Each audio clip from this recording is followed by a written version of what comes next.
اچھا سر، ایک خبر آئی تھی کہ ایف بی آر جو ہے وہ ملک کے بڑے شہروں میں ریٹیل سیکٹر پہ ٹیکس لگانے جا رہا ہے، اور آپ نے بھی کوشش کی تھی. ہاں تو اس میں آپ کی کیا پروگرس لیول تھی؟ آپ وہ لاگو کرنے میں جو ہے کامیاب رہے تھے، نہیں رہے تھے؟ اور اب بھی دیکھیے، میں بالکل اس کو بالکل صاف کر دیتا ہوں. ہاں بالکل. جب میں نے ریٹیلر کے اوپر ہاتھ ڈالا تھا تو ریٹیلر اور ہول سیلر نے ہڑتال کر دی تھی. اچھا. اور ہمارے ساتھ ان کا کلیش ہوا تھا فزیکل، سرینا ہوٹل کے پاس باقاعدہ فترہ ہوا تھا.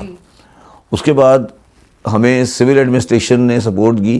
جب انہوں نے بھی ریکنسائل کرانے میں سختی نہیں برتی تو میرے ہاتھ میں کیا رہ گیا تھا؟ ٹھیک ہے، تو یعنی آپ نے بھی کچھ بطور ایف بی آر چیئرمین بات کر لیں تو نہیں، میں نے نہیں، میرے پاس تو ڈنڈا نہیں ہے نا. پلانز دینے کی کوشش نہیں، میرے پاس تو ڈنڈا نہیں ہے نا میڈم. ڈنڈا جن کے پاس ہے انہوں نے سپورٹ نہیں کی تو میں کیا کرتا؟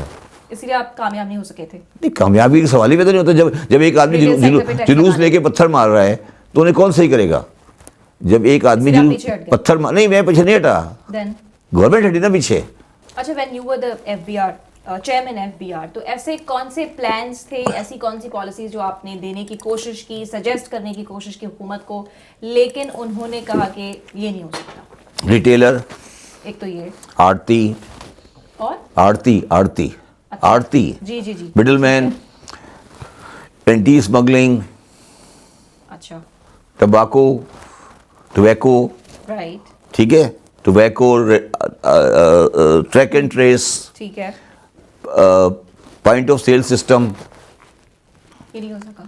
بینکوں کی ڈاکومنٹیشن، یہ وہ چیزیں ہیں جو سب ہم کرنے جا رہے تھے. لیکن نہیں ہو سکی. نہیں، ہم کیا کرتے ہیں، ہم گھر آ گئے.